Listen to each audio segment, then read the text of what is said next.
Bonjour à tous et bienvenue chez les pros de la gourmandise, le podcast qui vous fait découvrir les histoires et les aventures de professionnels passionnés par leur métier qui ont tous ouvert un concept dans le secteur de la boulangerie ou de la pâtisserie et leurs points communs, ce sont leurs parcours atypiques et exceptionnels. Et aujourd'hui, j'ai le plaisir d'accueillir Augustin Rivoire, le cofondateur de la boulangerie Tranchée.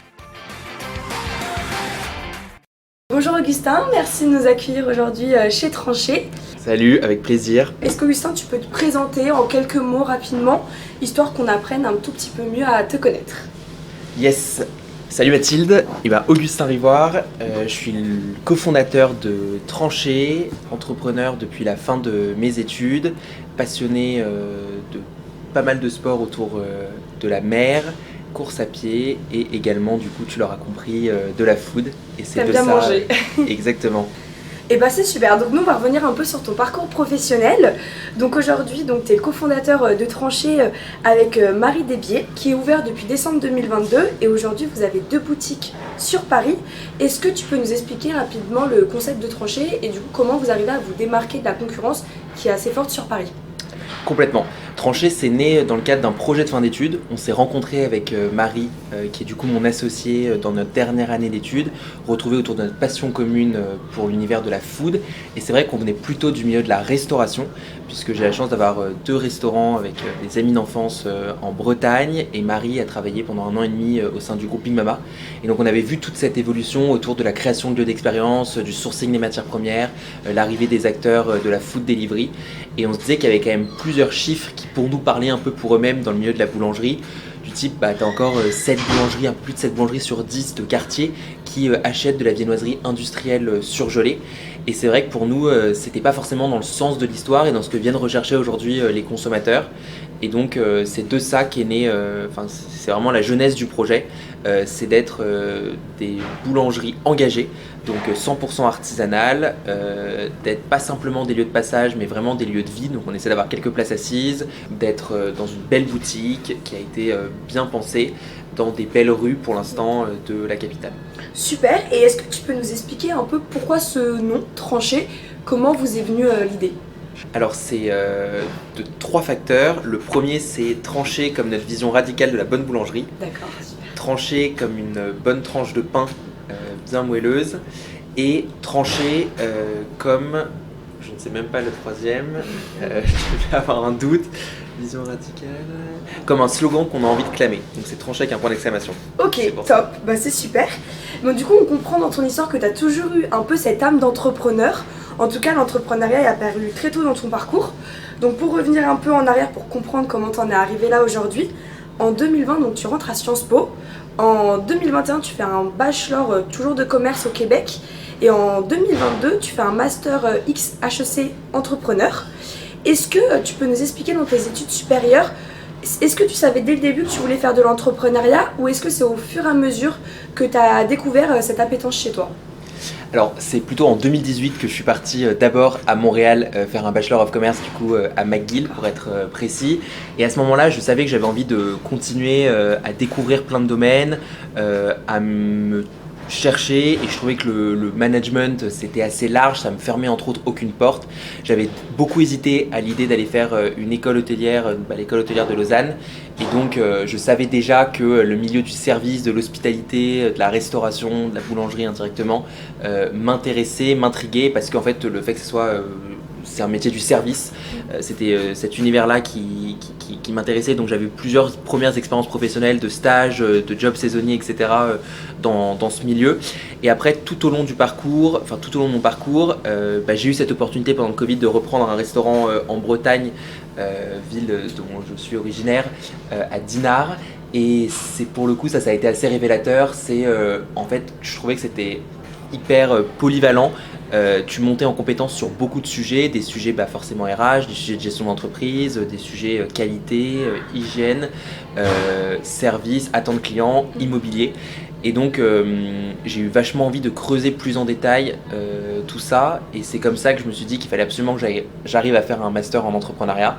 Et donc c'est là que je suis arrivé à HEC, Et en fait, HEC t'accompagne hyper bien dans la création de ton entreprise pour apprendre à te connaître, à savoir réellement ce que tu as envie de faire. Et après, de fil en aiguille, trancher est né.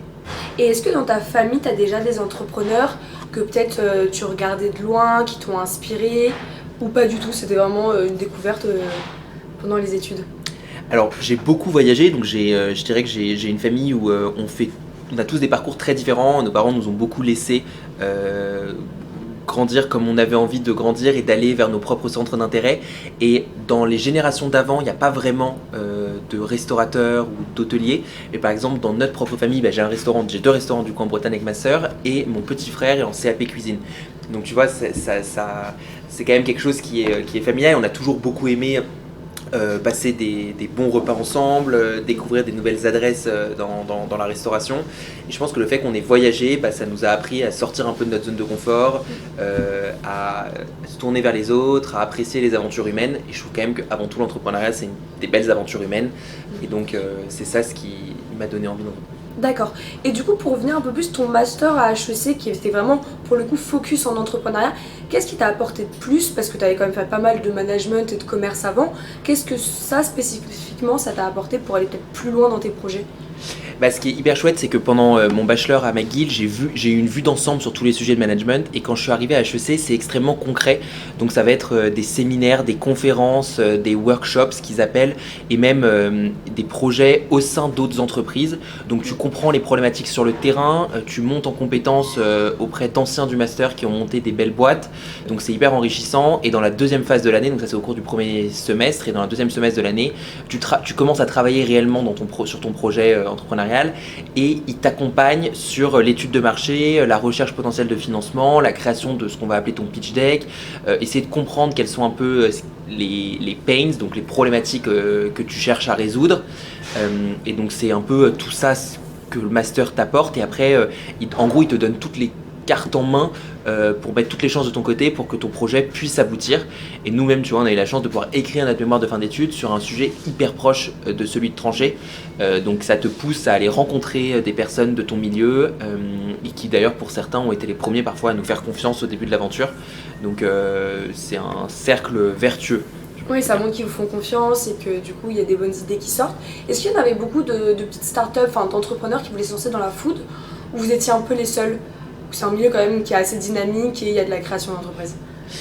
Alors, je pense que c'est en train de beaucoup évoluer. Peut-être qu'avant, et je parle sans avoir de chiffres précis en tête, mais il y avait beaucoup de personnes qui montaient des startups dans la tech en sortant d'HEC.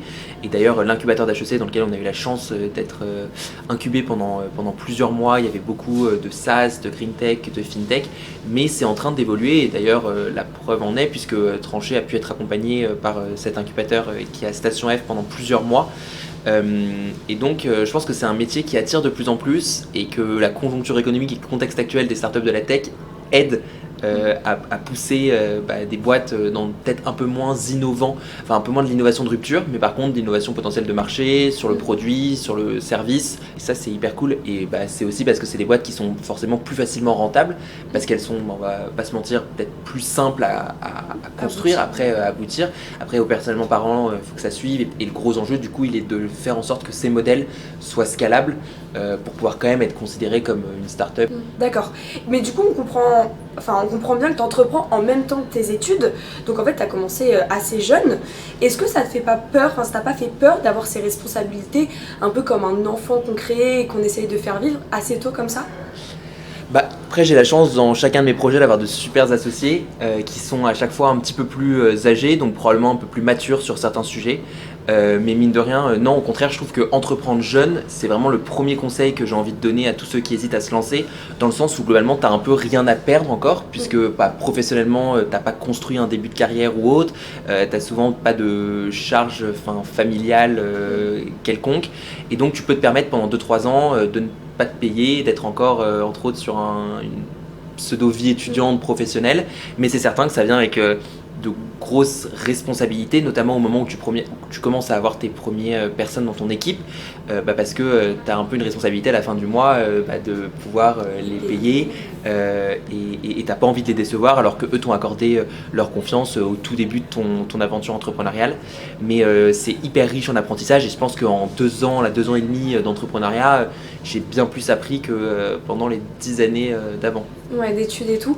Ouais. Et par rapport au terme d'expérience, parce que parfois on se sent pas légitime parce qu'on se dit bah j'ai pas cette expérience, il y a plein de petites choses que j'ai pas vues. Parfois on voit des grands chefs d'entreprise qui ont quand même des années derrière eux. Tu t'es pas senti, tu t'es pas dit oh je suis quand même tout petit par rapport à ça, est-ce que je vais y arriver? Est-ce que tu as eu des moments de doute quand même? Je pense que tu en as tous les jours des moments de doute, c'est-à-dire que la vie d'un entrepreneur, et notamment au début, quand tu n'as pas encore cette fameuse expérience de ce passé, c'est beaucoup ce qu'on... on parle de montagne russe en entrepreneuriat, tout le monde nous l'a rabâché pendant nos années d'études et c'est vrai que pour le comprendre, il faut l'expérimenter, où globalement dans la même journée, tu vas avoir une super bonne nouvelle le matin, une nouvelle hyper décevante en fin de milieu de journée et le soir, tu vas réussir à rattraper la donne. Et donc il faut apprendre à évidemment se réjouir des bonnes nouvelles, mais avec modération pour ne pas que ça soit la chute libre quand il y a une mauvaise nouvelle qui tombe. Et parce que ton métier, c'est quand même beaucoup d'essayer de résoudre des enjeux, des challenges, des galères. Et donc ça peut lier à certains moments à des moments de doute. Mais c'est le fait je pense, d'être associé à plusieurs. Ça permet aussi, quand il y en a un qui a un moment de doute, que l'autre soit là pour le soutenir, pour le rassurer, pour le remotiver et le rebooster. Parce que ouais, tu restes un humain comme un autre, avec des émotions, une sensibilité plus ou moins importante. Et donc ouais, il y a beaucoup de moments de doute, mais beaucoup de moments évidemment de joie. Puis après ces doutes, ça permet aussi peut-être de s'améliorer au fur et à mesure, de se challenger. Donc en soi, c'est peut-être des bons doutes à des moments où finalement tu t'es dit ah bon bah là j'ai pas trouvé la bonne solution, t'en as trouvé une, peut-être qui était meilleure. Donc ça t'arrive parfois d'avoir trouvé des solutions sans t'y attendre ou des idées comme ça qui te sont venues parce que t'avais un problème de base? J'ai pas forcément d'idée en tête, mais par contre, ce qui est certain, c'est que parfois, quand tu as un moment de doute, c'est que c'est lié à quelque chose de plus profond et que c'est pas mal de tout déconstruire pour reconstruire. Je sais pas si tu vois la sorte de métaphore, mais se dire que tu as peut-être passé pas mal de temps sur un sujet, il faut accepter que c'était pas le bon combat, pas le bon sujet, et tout remettre à plat, ça peut permettre de repartir sur des bonnes bases. Et ça, pour le coup, j'ai plusieurs exemples. Dans tu vois, notre stratégie de développement, dans notre façon de gérer nos équipes, de recruter notamment, parce qu'on est dans un milieu où la RH est ultra clé. À plusieurs reprises, on a essayé de tout remettre à plat. Et donc je pense qu'il faut rester hyper humble, de se dire que rien n'est vraiment jamais acquis. Acquis, ouais. Toujours se remettra pas en question. Ouais. Et du coup, en fait, tu as eu plusieurs expériences et pas tout le temps dans le domaine de la boulangerie. Donc, Tom et Josette, donc c'était un réseau de micro-crèches intergénérationnelles. Puis ensuite, comme tu l'as dit, tu as créé un premier restaurant, ça s'appelle la Cour de Récré, donc à Dinard. Et notamment un deuxième assez récemment, après Tranché du coup. Est-ce que tu peux nous dire d'où viennent toutes ces idées? Et est-ce que tu es quelqu'un qui prend plutôt son temps, tu construis des business plans, tu fais des études de marché, ou tu vas plutôt à l'instinct? Alors Tom et Josette, j'étais en stage, je travaillais aux côtés des fondatrices, Pauline et Astrid, et ça a été pour le coup un super beau moment, parce que j'ai beaucoup appris et parce que ça m'a pas mal fait réfléchir sur est-ce que j'avais vraiment envie de faire ce qu'elles faisaient, parce que je les voyais travailler beaucoup, être en plein dans ces fameuses montagnes russes de l'entrepreneuriat, mais je voyais aussi en fait le sens qu'il y avait dans leur mission au quotidien, qui était de se dire qu'il fallait absolument réussir à reconnecter les générations et que les micro-crèches intergénérationnelles faisaient tout leur sens dans la société d'aujourd'hui. Et donc déjà je suis fan évidemment du projet, mais c'est vrai qu'elles m'ont beaucoup poussé à postuler à ce fameux master XHEC Entrepreneur, parce qu'elles en étaient elles-mêmes diplômées. Donc pour ça je les remercie beaucoup. Et la cour de récré, c'était pas opportuniste, mais c'était l'envie d'avoir un projet avec du coup des amis d'enfance et ma sœur. C'était pendant le Covid, donc c'était une belle opportunité entre autres immobilière et un bon moyen du coup de s'occuper, de se challenger, mais c'était un peu un pari fou, on va pas se mentir, avec du recul c'est ce qu'on pourrait se dire aujourd'hui. Et on a eu une super équipe qui est restée fidèle pendant plus d'1 an pour accompagner cette transition de changement de propriétaire à un autre, puisque c'était une reprise de fonds de commerce. et on a beaucoup appris. Ça nous a donné envie, en fait, il y a un an, de créer notre propre concept, donc avec les mêmes associés à Dinard, toujours. Et donc cette fois-ci, d'être vraiment sur une création de restaurant. Donc tu réfléchis à ta carte, tu recrutes toute ton équipe, tu penses le lieu, tu sources tes matières premières, etc. Ce qui est moins le cas quand tu reprends un fonds de commerce et où tu vas juste essayer d'apporter ta propre touche et d'améliorer l'existant. Donc les projets, c'est plutôt, mais je sais pas comment toi tu fonctionnes, mais je trouve que pour t'engager pleinement dans un projet, il faut y croire, il faut avoir un peu cet instinct, il faut être passionné, je pense, par la mission qu'il y a derrière. Et je crois beaucoup qu'un business plan au tout début, ça fait pas forcément de sens parce que tu sais pertinemment, et tout le monde le sait, même les financiers, que tu n'atteindras jamais parfaitement ton BP. Oui, tu le construis pour le déconstruire, pour le refaire tout le temps en fait. Exactement. Donc c'est juste que je pense que si sur un BP tu vois que tu n'as pas moyen d'arriver à la rentabilité, c'est que c'est très mauvais signe, c'est qu'il faut mieux y réfléchir 2 fois, mais que de toute manière tu t'adapteras, tu jongleras et à un moment ou à un autre tu arriveras à joindre les deux. Donc en fait c'est aussi des opportunités l'entrepreneuriat, à un moment donné, quand ça arrive, il faut le prendre et pas laisser passer. Ouais. Et du coup tu as fait ça quand même en parallèle de tes études, donc on se demande où est-ce que tu avais tout ce temps, toute cette énergie. Alors est-ce que c'était pas dur du coup d'accumuler les deux, ou est-ce que pour toi c'était plutôt positif, ça te stimulait et tu avais peut-être du coup de l'aide derrière Ouais, alors déjà c'était pendant le Covid, donc mine de rien, on va pas se mentir, mes dernières années d'études, à l'exception de l'année HEC, ça a été des années Covid où on sait tous que les cours à distance nous laissaient quand même, et en plus tu étais entre autres confiné chez toi, donc t'avais du temps à tuer, et donc ça a été pour la création du premier projet, vraiment, ça aurait été impossible de faire sans. Et après, globalement, sur l'année à HEC, j'étais plus du tout opérationnel dans le restaurant. On avait une équipe indépendante et on intervenait sur les sujets un peu back-office, tu vois, donc administratif, compta, RH et autres. Et donc, il y avait moins le besoin d'être déjà sur place. Après, j'avais des associés qui étaient plus présents que moi. Et c'est une question quand même pas mal, je dirais, d'organisation. Donc non, ça s'est plutôt toujours bien passé, bien goupillé, mais je suis conscient que une année, enfin tu vois, si j'avais un rythme étudiant effréné en dehors du Covid, ça aurait été impossible de lancer ce premier projet qui était la cour de récré en 2020. D'accord, oui. Et du coup, pour revenir plus précisément sur ton expérience chez Tranché, donc c'est une boulangerie, et est-ce que tu peux nous dire comment tu as rencontré Marie Desbiègres? Enfin, on a compris que du coup c'est la food qui vous a rapproché, mais est-ce que vous vous apportiez des connaissances, des compétences mutuelles pour monter ce projet? Et du coup là, tu as décidé du coup de te lancer à plusieurs, comme tu le fais toujours. Est-ce que pour toi, du coup, c'est un moteur d'être plusieurs? Est-ce que tu as besoin? Ou est-ce que tu te dis pourquoi pas un jour me lancer seule? Non, je trouve que ça fait toute la différence d'être plusieurs parce que tu partages aussi bien les doutes que les récompenses et que tout le monde, je pense, croit quand même à ce fameux slogan que peut-être parfois seul tu vas plus vite, mais ensemble tu vas tellement plus loin. Donc jusqu'à présent, j'ai jamais réfléchi à un projet que je ferais seul. Surtout que je trouve que, encore une fois, la base d'entrepreneuriat, c'est quand même des belles aventures humaines. Et donc pour ça, l'équipe fondatrice est quand même ultra clé. La question, c'était, pardon. Pour Marie, est-ce que vous aviez ouais. Vous avez matché sur votre centre d'intérêt, mais est-ce que quand même, au bout d'un moment, on se dit, il faut que des compétences qui matchent, quoi, qui s'apportent? Je pense qu'il faut une certaine complémentarité parce que c'est difficile s'il n'y a personne qui est bon, par exemple, sur les sujets opérationnels ou produits dans un business comme celui de la boulangerie artisanale. Mais en même temps, par contre, ceux qui disent qu'il faut une complémentarité parfaite, je trouve qu'il faut plutôt un socle de valeurs communes et une envie d'aller à un endroit, tu vois. Et si tu as envie de garder ta boîte pendant toute ta vie pour la léguer à tes enfants, ou si tu as envie de potentiellement de la céder dans quelques années, c'est pas la même stratégie, c'est pas la même vision. Et les deux sont tout à fait tu vois, compréhensibles et j'ai envie de dire bonnes. Mais ça, pour le coup, ça doit être partagé, je pense, avec tes associés. Et donc, c'est des questions qu'il faut se poser dès le début. Et pourtant, au tout début de l'aventure, quand tu as la tête dans le guidon, c'est un peu dur de prendre du recul et de te dire ok, combien de temps je me vois à la tête de Tranché. Et ça, pour le coup, encore une fois, HEC nous a pas mal accompagnés pendant notre master à nous poser ces questions.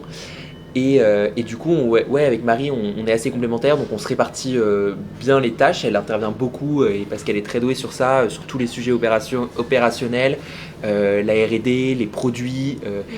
le marketing et la com, même si maintenant il y a une équipe com et au marketing, mais elle la chapeaute un peu. Et après, moi j'interviens plutôt sur la partie du coup RH, immobilier, un peu de finance, et on garde la recherche, les recherches de nouveaux lieux, le suivi des travaux pour l'instant, qui sont des sujets à faire ensemble.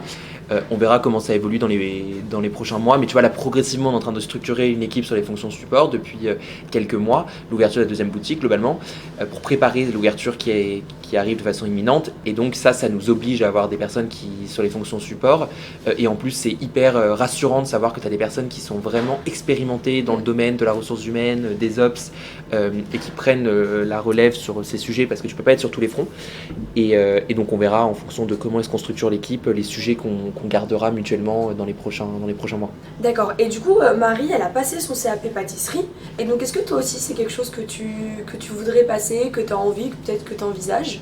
Ouais, carrément, j'adorerais passer mon CAP boulangerie, mais en fait c'est hyper long, parce qu'il faut s'y prendre vachement à l'avance. Faire des stages. Il faut faire des stages. Bon, ça, tu me diras, je pourrais peut-être réussir à les faire par tranchée. Pour certains, ça devrait pas être si complexe, mais c'est surtout qu'il faut s'y prendre à l'avance. C'est beaucoup de temps. C'est pas évidemment pas si simple parce que c'est un métier qui est compliqué. Et donc, j'ai hyper envie de le faire, mais pour l'instant, à vrai dire, on n'a pas vraiment eu le temps, ou en tout cas pas vraiment pris le temps, mais on continue à prendre énormément de plaisir, par contre à monter en compétences auprès des artisans qui travaillent chez Tranché, donc notre équipe de production qui nous montre comment ils travaillent, donc on commence quand même à globalement bien comprendre le fonctionnement du produit. D'ailleurs c'est indispensable je pense pour grossir durablement et sereinement. Oui bien sûr, mais du coup à la base quand vous avez commencé à créer la carte, choisir vos produits, comment vous avez fait? Vous êtes entouré tout de suite, ou est-ce que vous l'avez fait parce que vous connaissez ça, vous connaissez l'univers de la boulangerie, mais sans prendre de personnes pour vous accompagner? Alors au tout début, les premières recettes ont été conçues avec Alistair Smith, qui est meilleur apprenti de France 2020, qu'on connaissait bien d'avant et qui désormais fait partie du projet de Tranché depuis sa genèse. Et après, très rapidement, on a eu beaucoup d'artisans, de personnes de l'équipe qui aujourd'hui sont chefs pâtissiers, chefs boulangers, chefs touriers ou chefs cuisiniers qui nous ont rejoints et qui ont apporté leur savoir-faire pour concevoir des recettes et après l'ont transmise à leurs équipes. Donc ça, je pense que c'est pas forcément un problème, puisque de toute manière, dans la reprise d'une entreprise, dans la création, tu pourras pas maîtriser tous les sujets et être bon dans tous les sujets. Donc il faut juste connaître, je pense, ses forces et ses faiblesses et accepter du coup de s'entourer de personnes de confiance et de qualité là où t'es pas en mesure de le faire. Oui, voilà, faut mieux pas faire si on sait pas faire, faut mieux déléguer, ouais, c'est sûr. Et du coup, quel apprentissage de tes précédentes expériences entrepreneuriales t'as pris en compte, par exemple des erreurs ou justement des choses positives, et que t'as réintégré pour créer Tranché? C'est hyper dur, je pense qu'il y a plein de choses qu'on a appris depuis la création de Tranché, ce qu'on a essayé de ne pas reproduire. En fait, je pense que tant que t'as pas fait cette erreur toi-même, tu vois, t'as pas tiré suffisamment de conclusions et tu te dis ouais, je sais mieux que les autres, ou j'ai tout intérêt à tenter, j'ai rien à perdre. Mais par exemple, une fois t'as passé trop de temps sur quelque chose, au final c'était peut-être pas utile. Est-ce que la compta finalement avant tu portais pas trop attention, maintenant tu sais que c'est hyper important, ou non, finalement c'est au fur et à mesure, chaque expérience est différente et parfois t'as fait une erreur et là tu refais la même chose et ça devient pas une erreur? Non, mais je pense que c'est au début, on a pris un atelier de production qui était trop petit, puisqu'on a une partie de notre production pour être en 100% artisanale qui est faite juste à l'extérieur de Paris, à Ivry-sur-Seine, et on était au tout début dans un atelier à Saint-Ouen. Et en fait, très rapidement, cet atelier il est devenu trop petit, et donc on n'avait pas la possibilité d'offrir les meilleures conditions de travail, enfin celles qu'on voulait offrir à nos équipes. Et donc ça a généré une certaine pression de déménager très vite d'atelier, de trouver des solutions annexes, et que je pense qu'on aurait mieux fait, sachant qu'on savait dès le début qu'on avait envie d'ouvrir plusieurs lieux rapidement, de prendre un atelier de taille suffisante. Et ça, on voit qu'en fait tu manques toujours de place, et surtout que c'est pas parfois beaucoup plus difficile de faire gros, tu vois, d'avoir une boutique, d'avoir un bel angle avec un beau linéaire de vente, etc., une belle visibilité. C'est pas beaucoup plus compliqué, même s'il va falloir investir un peu plus d'argent au début, mais par contre dans les opérations ça va pas être beaucoup plus dur, mais ça va être normalement plus rentable. Et donc aujourd'hui on essaie de faire des lieux un petit peu plus gros, peut-être avoir un peu moins de points de vente, mais du coup vraiment d'offrir pleinement la promesse Tranchée dans chacun de nos lieux. Et donc ça, c'est un de nos objectifs, et d'avoir suffisamment d'espace de stockage ou autre, parce qu'encore une fois, tu manques en permanence de lieux. Et après, deuxième sujet, mais ça c'est plus sur la gestion, on a voulu internaliser beaucoup de choses dès le début, et que parfois, en fait, passer par des personnes externes, même si tu as l'impression que ça coûte un peu plus cher, c'est quand même hyper rassurant d'avoir des personnes dont vraiment c'est le métier, qui sont, je pense notamment à la paye ou à d'autres sujets. D'accord. Et donc du coup, pour revenir vraiment sur l'histoire de Tranché même, donc la première boutique ouvre en décembre 2022, puis après tout s'enchaîne très vite. Déjà en 2023, vous êtes donc lauréat du réseau Entreprendre, donc c'est un rassemblement d'entrepreneurs. C'était quoi comme expérience? Qu'est-ce que ça a apporté à votre projet? Est-ce que c'était un accompagnement, des rencontres? Est-ce que ça a permis de vous challenger, de changer un peu votre projet? Ou c'était juste voilà, un concours et ça vous a permis juste de certifier que votre projet allait dans le bon sens?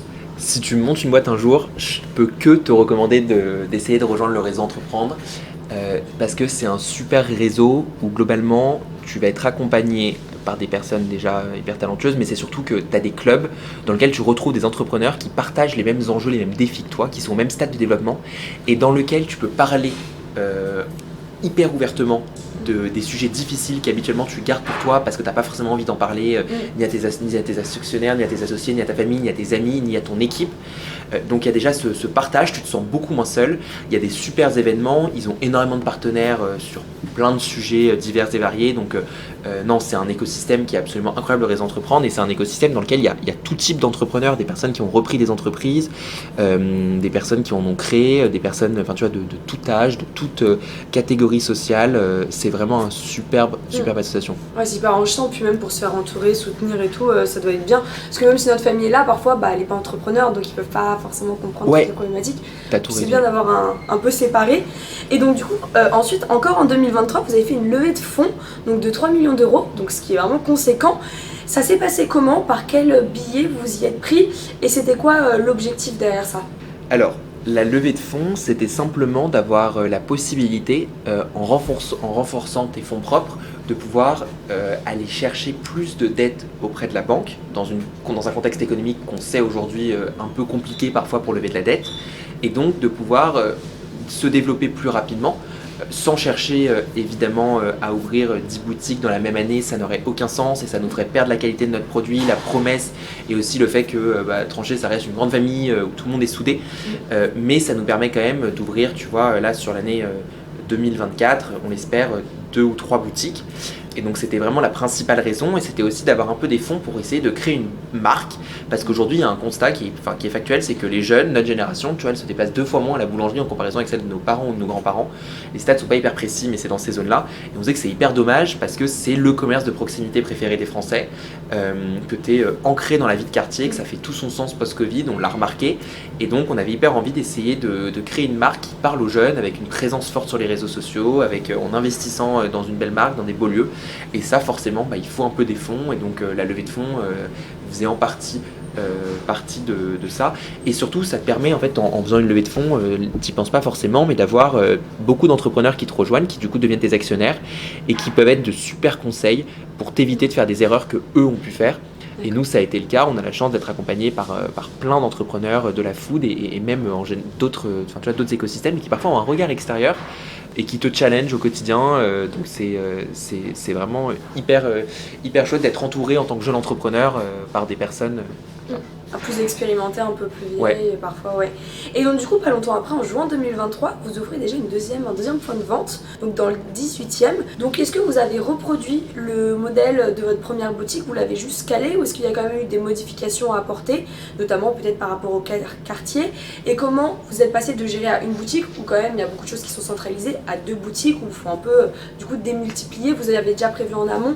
C'était quelque chose de base que vous vouliez faire, ou comment vous l'avez géré au fur et à mesure?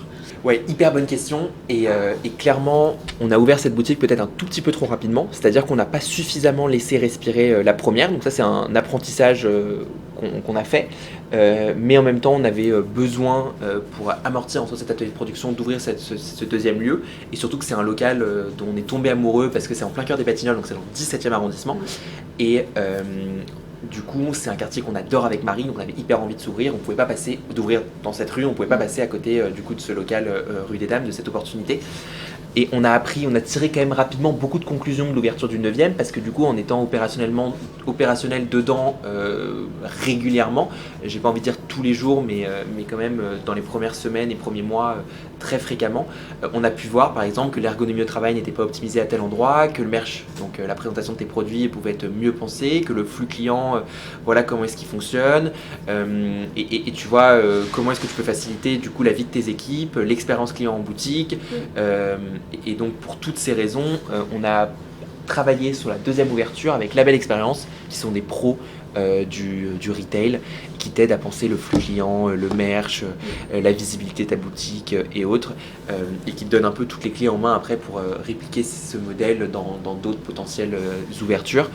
Et donc on a travaillé avec la belle expérience et une des choses qu'on a faites, c'est qu'on a fait un vrai comptoir de boulangerie. On n'a pas essayé d'économiser en mettant plusieurs briques de comptoir, comptoir en bois et d'armoires et de vitrines boissons, vitrines réfrigérées l'une à côté de l'autre.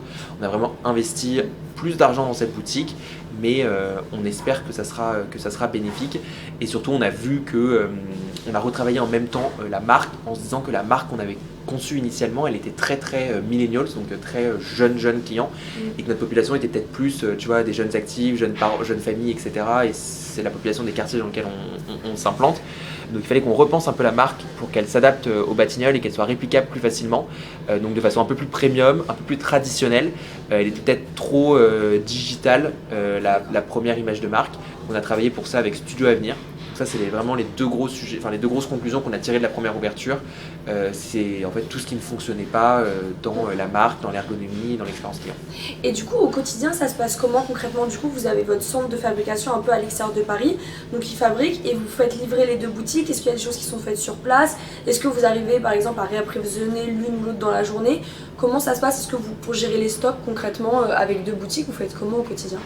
Alors, bien sûr, on a dans chaque boutique un fournil ouvert sur la boutique, ce qui permet de remettre le boulanger déjà au cœur de l'expérience client. Je pense que c'est hyper important pour revaloriser l'artisanat de nos jours et ne pas le mettre, qu'il ne soit pas dans une cave comme c'est le cas dans beaucoup de fournils à Paris par manque d'espace. Et donc dans chacune de nos boutiques, on va faire intégralement sur place une partie du pain, notamment la tradition, parce qu'elle a une DLC extrêmement courte, donc elle va être pétrie, façonnée, cuite sur place.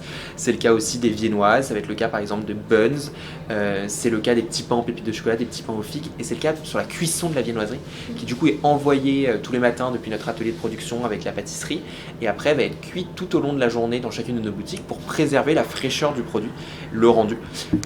Et donc on va avoir des livraisons en effet quotidiennes depuis notre atelier de production, une très tôt le matin et une au moment de l'heure du déjeuner avec notre offre du déjeuner. Donc celle-là elle est livrée en vélo cargo. Donc c'est assez chouette puisque c'est un moyen décarboné de ouais, livrer. c'est top. Ok, et du coup, là tu me parlais tout à l'heure de ta clientèle, un peu la typologie. Et du coup, comment vous faites pour vous faire connaître? Est-ce que maintenant que vous avez plus ciblé, est-ce que vous utilisez pas mal les réseaux? Comment vous arrivez à les fidéliser, à vous faire connaître, notamment avec l'ouverture d'une deuxième boutique dans un nouveau quartier? Tu le sais mieux que moi parce que tu as pas mal creusé le sujet de la boulangerie-pâtisserie, j'ai cru comprendre, mais l'emplacement est quand même ultra clé déjà, parce que le flux que tu vas avoir, la visibilité de ta boutique, est-ce que tu vas réussir à créer des synergies avec les commerces avoisinants du type fromager, poissonnier, boucher, restaurateur. Ouais, le bouche-à-oreille est hyper important. Voilà, donc le bouche-à-oreille va opérer et surtout tu viens faire tes courses et tu vas essayer d'optimiser tes achats. Donc ça c'est le premier point et c'est un des apprentissages qu'on a fait, c'est que notre première ouverture elle est sur un emplacement 1 bis et la deuxième et troisième ouverture sont plutôt sur des emplacements de premier rang, donc ça se voit directement dans l'affluence en boutique. Et après, évidemment que la communication sur les réseaux sociaux, ça te permet de créer une marque, donc de développer ta notoriété, et ça permet du coup, quand tu as un produit un peu signature, de pouvoir communiquer et donc d'élargir ta zone de chalandise, puisqu'une zone de chalandise dans la boulangerie, comme c'est un commerce d'ultra proximité, ça va être 300-500 mètres à Paris, tu as des boulangeries, tu l'as bien vu, quasiment à tous les coins de rue. Et donc ça permet de créer une communauté déjà et d'avoir des personnes qui vont se déplacer pour venir acheter chez toi certains produits pour lesquels tu es renommé, tu es réputé. Mais au quotidien, c'est la clientèle du quartier auquel il faut répondre. Et c'est pour ça que je crois absolument pas que tu puisses faire une chaîne. Et d'ailleurs, c'est tout sauf notre objectif chez Tranché. On veut essayer de faire des boutiques qui ont une ADN commune à Tranché, mais qui sont quand même, qui ont un concept qui répond, qui s'adapte au quartier. Donc à Batignolles, par exemple, exemple, c'est flânerie au marché des Batignolles, donc tu as pas mal de paniers en osier ou autres qui rappellent le marché parce que c'est l'esprit du quartier. D'accord. Et je me demandais aussi, les localisations, donc c'est hyper important pour vous. Est-ce que vous comptez, enfin dans le futur, comment tu vas trancher? Est-ce que du coup s'implanter plus de boutiques dans Paris, sortir un peu de Paris? Est-ce que l'international, ça vous intéresse aussi? Alors, pour l'instant aussi, c'est quand même d'un point de vue opérationnel très pratique d'être à proximité de toutes ces boutiques. Donc sur l'année 2024 et l'année 2025, on va continuer à se développer à Paris, en proche couronne, entre autres en Île-de-France, parce qu'on croit qu'il y a vraiment un super potentiel dans toutes les villes de proche banlieue du type Levallois, Montrouge, Vincennes, Neuilly, Asnières.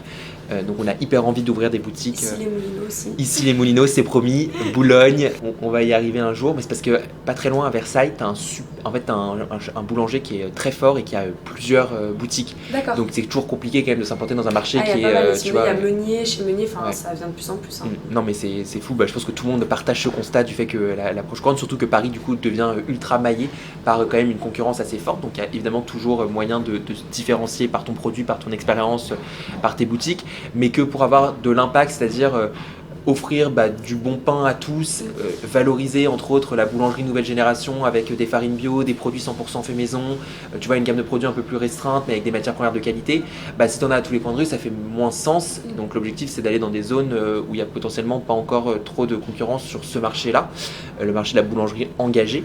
Et après on aimerait bien un jour, mais c'est pas pour tout de suite, ouvrir dans d'autres métropoles. Et tu vois c'est toujours le débat dans l'équipe, c'est qu'on n'est pas d'accord parce qu'il y en a qui évidemment défendent leur ville du type Bordeaux, d'autres qui ont envie d'aller à Marseille, d'autres à Lyon.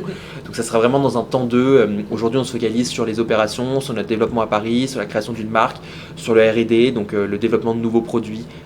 Et j'aurais dû poser cette question juste avant, mais ça me revient. Vous avez ouvert un programme de fidélité et je trouve ça hyper drôle dans le milieu de la boulangerie parce que personnellement c'est quelque chose que j'avais jamais vu.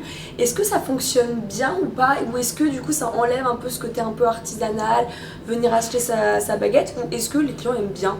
Ça permet de fidéliser au quotidien. Je pense que tout le monde aime bien parce que dans un commerce de proximité, valoriser ceux qui viennent au quotidien, je trouve ça hyper important. Ça permet de communiquer facilement avec ta clientèle. Et surtout, en fait, tout ça, c'est des outils qui étaient beaucoup utilisés dans la restauration rapide. Et ce qu'on essaye de faire avec Tranché, c'est de se dire qu'il y a beaucoup d'outils tech qui ont été développés pour le créneau de la restauration rapide et qui ne sont pas utilisés par la boulangerie, alors que parfois, dans le cadre de tes opérations, tu es quand même sur quelque chose évidemment de différent, mais d'assez similaire. Et donc, par exemple, on utilise la caisse InnoOrder qui est beaucoup utilisée dans la restauration rapide, qui te permet d'avoir plein de données hyper intéressantes pour limiter ton gaspillage et autres. On utilise du coup, en effet, Pongo sur tous les sujets de fidélité. Et ça fonctionne hyper bien et les gens sont récompensés. À chaque achat, ils gagnent un point, ils mettent leur numéro de téléphone. Moi, je trouve. Donc, n'hésite pas à repartir avec 10 points de plus. Voir, c'est trop bien. Et aussi, j'ai fait un autre constat. Ça, c'était dans un article que j'ai lu ça, que vous vendez beaucoup en click and collect et Uber Eats. Donc, en 2022, ça a représenté quand même 15% de vos ventes. C'est vrai que c'est pas très traditionnel, notamment quand on va en boulangerie. Pour le coup, on se déplace plus. Est-ce que maintenant, les jeunes, du coup, commandent sur Uber Eats leurs baguettes ou comment ça se passe? Et est-ce que vous développez cet aspect-là? Alors, on ne cherche pas particulièrement, à l'heure où on se parle aujourd'hui, à développer cet aspect-là, parce qu'on veut surtout pas que ça interfère dans l'expérience client en boutique, du type un livreur qui passe devant tout le monde parce qu'il est pressé pour récupérer sa commande, ou tu vois, que quelqu'un soit pleinement mobilisé à préparer les sacs en click and collect, alors que tu as des gens qui continuent à se déplacer en boutique, et on trouve que ce qui fait sens dans un commerce de proximité, c'est que les gens s'y déplacent, que ça soit un lieu de partage, de convivialité et autres. Mais juste pour nous, c'était un constat, c'est qu'on peut pas dire qu'on cherche à créer une marque qui plaît également aux jeunes, dans le milieu de la boulangerie, si on ne répond pas à leur façon de consommer. Et donc c'est vrai que pour nous c'était indispensable d'avoir une présence sur Uber Eats, et les gens qui consomment sur Uber Eats, c'est plutôt, tu vois, un lendemain de soirée, un dimanche pour un brunch. Ça va être parce que tu as un dîner chez toi et que tu veux commander des gros pains, plus de la pâtisserie. Tu commandes très rarement de la tradition, et d'ailleurs ça n'aurait aucun sens parce que le coût de la livraison serait tu as 3 fois supérieur au coût du produit en question. Et ça représente honnêtement une part assez marginale de notre activité aujourd'hui. Et après, sur les fêtes de fin d'année notamment, on a une vraie offre en click and collect pour que les gens puissent réserver, parce que je trouve qu'une des grosses frustrations que tu peux avoir en boulangerie, c'est que tu te déplaces et après en fait il n'y a plus le produit pour lequel tu es venu, notamment tu vois la galette des rois, les bûches, où tu sais que tu peux anticiper parce que tu vas potentiellement fêter les rois dans quelques jours avec tes amis, enfin bref, tes collègues. Et donc ça a assez bien fonctionné. Donc clairement, on va le répliquer là peut-être sur Pâques et après sur les autres grands événements qui rythment la boulangerie tout au long de l'année. Et là, un autre événement qui arrive assez rapidement, c'est les Jeux Olympiques. Comment vous les envisagez? Quel impact? Est-ce que vous comptez jouer dessus? Peut-être proposer une offre un peu différente? Ou au contraire, vous êtes un peu dans le flou pour le moment? Alors, un mix des deux, on est un peu dans le flou parce que je pense que comme beaucoup, c'est un énorme événement et donc on n'a pas forcément énormément d'informations en tant que commerçant. On sait juste qu'il va y avoir par exemple des restrictions de déplacement dans Paris, donc pour les livraisons ça pourrait complexifier la donne. Mais par contre aujourd'hui on ne sait pas précisément comment est-ce qu'on va s'organiser. Mais c'est certain qu'il va y avoir une forte activité dans les quartiers touristiques et donc notamment dans notre boutique qui ouvre dans les prochaines semaines dans le Marais. Et donc on va essayer d'anticiper ça, mais après je pense que ça va être contrebalancé par les quartiers très résidentiels, notamment le 17e où au mois d'août les gens sont souvent en vacances et donc en dehors de Paris. D'accord. Est-ce que vous comptez complètement fermer une boutique ou non, vous comptez vous ajuster un peu au fur et à mesure de voir comment ça se passe, parce qu'apparemment il y aura quand même beaucoup de télétravail? Ouais, c'est une super bonne question et tu vois, on se la pose, mais pour l'instant, on se dit que nos boutiques vont rester ouvertes et nos boutiques vont fermer après, par contre, les Jeux Olympiques pour que toutes nos équipes et nous puissent avoir un petit moment quand même de répit, souffler et en profiter pour faire toute la maintenance, toutes les vérifications techniques, enfin, bref, un gros ménage de printemps, on va rentrer dans les détails dans chacune de nos boutiques pour être au taquet pour la rentrée scolaire. Ok, top. Et un autre sujet que j'aime bien aussi, c'est l'impact de l'intelligence artificielle, un peu des nouvelles technologies, parce que c'est vrai qu'on voit ça assez loin du milieu artisanal, de la boulangerie. Est-ce que vous, à trancher, vous le remettez un peu au centre? Est-ce que vous l'utilisez? Ou pas du tout pour le moment, c'est pas dans les objectifs? Tu vois, ma vision, c'est que, je trouve ça hyper intéressant que tu évoques ce sujet, c'est que dans l'artisanat, le but, c'est l'homme, la femme qui est derrière, qui va produire, c'est un savoir-faire. Mais simplement, aujourd'hui, je pense que la tech, enfin tu vois, les machines entre autres, c'est pas un gros mot, peuvent aider à augmenter la productivité en réduisant la pénibilité au travail. Et donc si ça permet de produire plus et donc à un moindre coût et donc de réduire entre autres le prix final pour le consommateur et qu'en parallèle ça permet de réduire la pénibilité au travail de tes équipes, dans ce cas ça fait vraiment sens de mécaniser un petit peu l'artisanat pour suivre une montée en volume. Mais par contre l'objectif c'est de rester artisanal, de faire nos propres produits, d'avoir nos propres recettes et donc de ne pas industrialiser entre autres la production, le remplacer par tu vois, des robots, des caisses automatiques, etc. D'accord. Et donc maintenant on va parler un peu plus des valeurs de tranchée. Donc dans un article tu dis c'est le besoin de basculer les codes de la boulangerie de quartier, et sur votre site il est écrit donc c'est la boulangerie de demain mais traditionnelle, apporter de la modernité et sensualité combinée à la simplicité et tradition. Je trouve ça très beau. Et comment au quotidien dans votre boulangerie quand on y rentre, comment vous arrivez à mettre ça en valeur? Comment vous avez réfléchi à tout ça?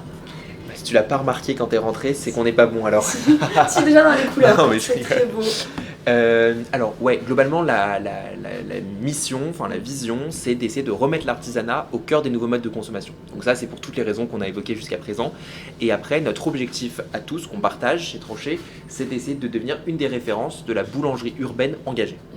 Et pour ça, ce qu'on essaie de faire, c'est on travaille sur les lieux, donc nos boutiques en angle, voilà, belle boutique, fournie l'ouvert sur la boutique, une des superbes expériences clients, on a des équipes jeunes, dynamiques, souriantes, soudées, c'est extra de travailler avec elles.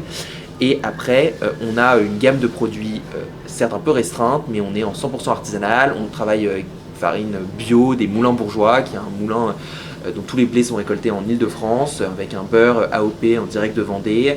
Et on essaie de travailler un maximum en direct producteur et en circuit court, et d'avoir une carte de saison. Tu vois, nous, un des premiers constats, c'est de te dire que toute l'année, tu as un ton crudité avec une tomate en plein milieu du mois de l'hiver dans ton sandwich. Ça et que ça fait pas forcément de sens, et c'est hyper dur de s'en séparer. On a encore énormément de travail à faire, on va pas se mentir, pour encore travailler de façon plus assidue sur les saisons. Et pour ça, tu vois, on travaille notamment avec Broco qui nous livre des fruits et légumes de saison de producteurs d'Île-de-France. Donc il y a vraiment tout un écosystème, une dynamique qui se crée. Et après, du coup, le travail sur la marque qui permet de déployer le message au plus grand nombre.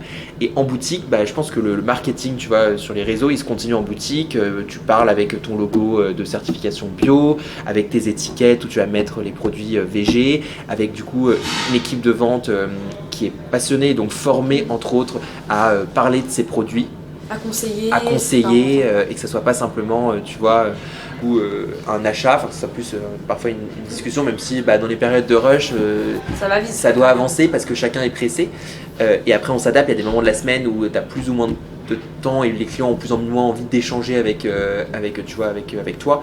La semaine, à l'heure du déj, t'es pressé, le week-end, potentiellement t'as un peu plus de bande passante. Donc voilà, et après on continue pour le coup à se poser plein de questions pour réussir à s'améliorer et ça va. Et après on essaie vraiment d'aller dans le détail parce qu'on pense que c'est un business de détail.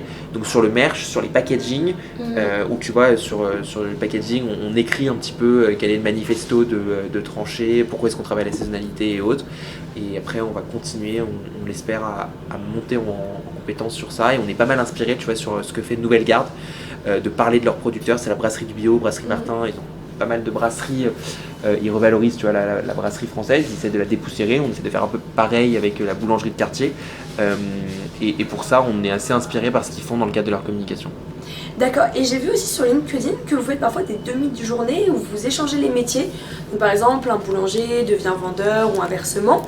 Est-ce que ça permet de souder les équipes? C'est quand même un management assez nouveau. Est-ce que vous essayez de faire des choses comme ça assez régulièrement pour créer des liens? Ça a l'air d'être quand même très important chez Tranché.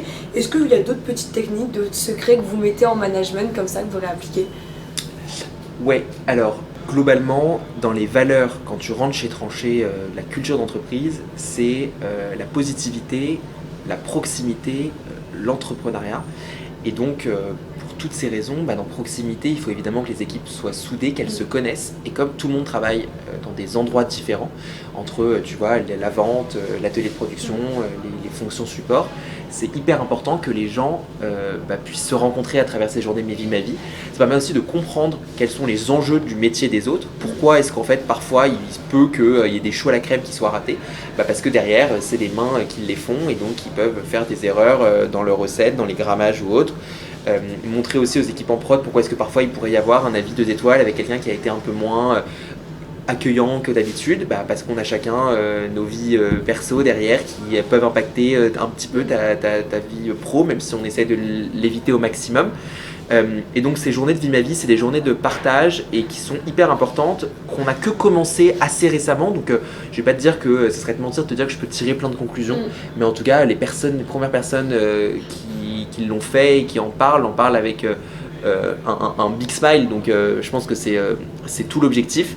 Et après, ce qu'on essaye de faire chez Tranché, c'est de t'accompagner quand tu arrives, tu vois, donc à travers un kit d'onboarding, on présente la mission, la vision, qui sont les personnes de l'équipe.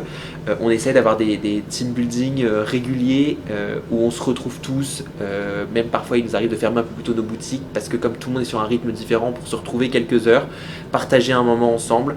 On essaye de marquer un peu le coup, tu vois, quand il y a des moments du type des ouvertures, que tout le monde puisse venir à l'inauguration. Et après, je pense qu'il y a de la reconnaissance, c'est hyper important, et ça manque cruellement dans ce métier, et de la transparence. Et pour ça, on a la chance d'avoir une super RH, qui s'appelle Marie aussi, plusieurs Marie chez Tranché, et qui travaille sur tous ces sujets. Et je pense qu'on a encore un bon bout de chemin à faire, et notre objectif derrière tout ça, c'est un jour d'obtenir le label Bicorp. On trouve que ça récompense bien les entreprises engagées en faveur, tu vois, de la diversité, de la formation également un pilier, tu vois, tous les gens chez Tranché qui sont en CDI, ils peuvent passer un CAP en partenariat avec l'atelier des chefs, financé par l'entreprise, qui te permet de monter en compétence quand tu es boulanger sur la pâtisserie, ou même quand tu es vendeur, d'essayer de comprendre plus en détail le fonctionnement derrière le produit. Et ça fonctionne, c'est le début aussi, mais je pense que ça va prendre de l'ampleur avec le développement de Tranché, et on est hyper chouette, je suis hyper content de cette initiative. D'accord. Et du coup, pour revenir un peu sur ton parcours un peu plus global, en mai 2023, du coup, tu ouvres un deuxième restaurant, comme tu le disais, donc 100% fait par toi et ton équipe.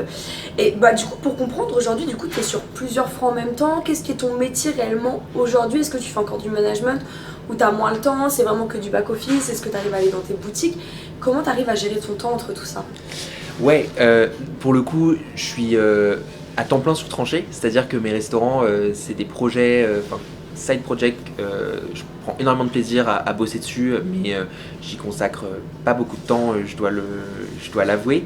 Et sur Tranché, évidemment qu'on est sur le terrain régulièrement, parce que c'est là que tout se passe. Mine de rien, si les boutiques ne tournent pas, derrière, il n'y a plus Tranché qui existe. Donc le back-office, ça nous prend du temps et ça en prend de plus en plus parce que il faut forcément suivre tous ces sujets, on va pas les évoquer. Mais je te racontais avant qu'on commence à échanger, à enregistrer, que j'avais passé de la journée à faire de la compta. C'est vrai, mais en même temps, être au contact avec les équipes, c'est ce qui fait que c'est une aventure humaine hyper enrichissante. C'est ce qui fait que tu comprends aussi ce qui fonctionne pas, ce qui va pas, que tu as un peu le pouls tu vois, du feeling du moment. Et après, ouais, on est quand même aussi beaucoup sur le sujet back-office, mais Tranché reste mon activité principale. Je prends énormément de plaisir à développer cette boîte et j'espère que ça le restera pendant encore longtemps. Super. Et du coup, maintenant, avec le recul, qu'est-ce que tu peux dire, peut-être pas ton master à HEC, du coup, mais que tes études t'ont apporté et que tu arrives à réappliquer au quotidien? Est-ce que tes études t'ont vraiment servi à peut-être avoir cette vision un peu générale ou sur des choses très spécifiques? Ouais, alors je pense que les études, elles nous ont, et notamment la dernière année à HEC, appris que la première force d'un entrepreneur, c'est la ténacité et la résilience. Et ça, je pense qu'il y a 50 000 raisons pour lesquelles, pendant la jeunesse d'un projet, tu aurais envie d'abandonner ou tu aurais envie d'arrêter. Donc ça, c'est quand même une grande force. Et après, je pense que le fait d'être parti à l'étranger, loin de ma famille, juste après mon bac, ça t'aide aussi tu vois, à sortir de ta zone de confort, ce qu'il faut faire au quotidien quand tu entreprends. Et après, le fait d'avoir grandi un peu partout, d'avoir eu la chance de grandir dans plusieurs pays, ça fait aussi que j'ai découvert l'attrait pour le savoir-faire artisanal français, la gastronomie française. Et donc c'est là où je me suis dit, ok, il y a quelque chose, cœur tu vois, du patrimoine, j'ai hyper envie de participer à le valoriser, à le transmettre. Et donc je pense quand même que derrière chaque entrepreneur, tu vois, chaque entrepreneur est un peu le fruit de son histoire, sans que ça soit du bullshit, mais Tranché reflète un peu mon parcours. Et donc pour finir, tu étais un peu lancé, mais si tu avais des conseils, 1 ou 2 conseils à donner à un entrepreneur qui veut se lancer un peu dans ce domaine-là, pâtisserie-boulangerie, et qui sort pas de ça, qui n'a pas fait un CAP, mais qui a cette envie, qu'est-ce que tu pourrais lui dire? De se lancer, franchement c'est absolument génial, c'est hyper enrichissant et le meilleur moyen d'apprendre c'est de faire, surtout dans ce métier. Ça va pas être tous les jours facile, mais en même temps tu te lèves tous les jours avec la mission de donner le smile à tes clients, d'offrir des bons produits artisanaux de qualité. Il y a tout un cercle de la recherche de tes matières premières, tu crées du lien avec ton producteur jusqu'à tu crées du lien avec ton client parce que c'est un commerce de proximité. Donc pour le coup, je ne pourrais que recommander de se lancer. Alors évidemment, si possible, pas à 200 mètres d'une de nos boutiques. Non, je rigole. Et après, de ne pas hésiter surtout à aller rencontrer des personnes dans le milieu. Il y a beaucoup de gens qui ont des belles expériences et qui pourront vous éviter de faire les 50 000 erreurs que vous pouvez faire quand vous ouvrez votre première boutique ou que vous reprenez votre première boulangerie. De bien vous faire accompagner aussi sur les sujets, et c'est un peu lourd à dire, mais sur les sujets juridiques, fiscaux, sociaux. En France, on a, je pense, les meilleurs pays pour entreprendre, mais par contre derrière il faut être assez rigoureux sur le sujet, tu vois, du code du travail, sur le sujet du juridique, et pour ça c'est un métier. Donc il ne faut pas essayer dès que faire des petites économies de 200, 300, 500 euros, je pense, même si c'est beaucoup d'argent, ça peut paraître beaucoup d'argent, surtout quand tu te lances, parce que tu pourrais avoir envie de l'investir ailleurs, mais c'est hyper important parce que c'est des erreurs qui peuvent te coûter cher. On parle après, un peu en connaissance de cause après. Et pareil sur les sujets de qualité, de ne pas oublier que si les gens y viennent, bien sûr qu'il y a l'expérience client, mais il faut que ton produit soit de qualité, il faut que tu arrives à te différencier par ton produit, à te renouveler en permanence et donc en fait indirectement à te remettre perpétuellement en question. Ok, top. Et écoute, merci beaucoup. Et j'ai une dernière petite partie à te proposer qui sera sur le compte Instagram cette fois-ci. Ouais. Donc ça, c'est ton top 3. Je vais te poser juste 4-5 questions et tu me réponds avec ton top 3. Et écoute, merci beaucoup pour toutes tes réponses, du temps que tu nous as accordé. Et merci à toi Mathilde, c'était hyper intéressant d'échanger avec toi. Merci d'avoir écouté ce nouvel épisode des Pros de la gourmandise. Si tu veux suivre les actualités du podcast, tu peux nous retrouver sur Instagram, sur LinkedIn, sur TikTok et même sur YouTube. Alors, à la prochaine!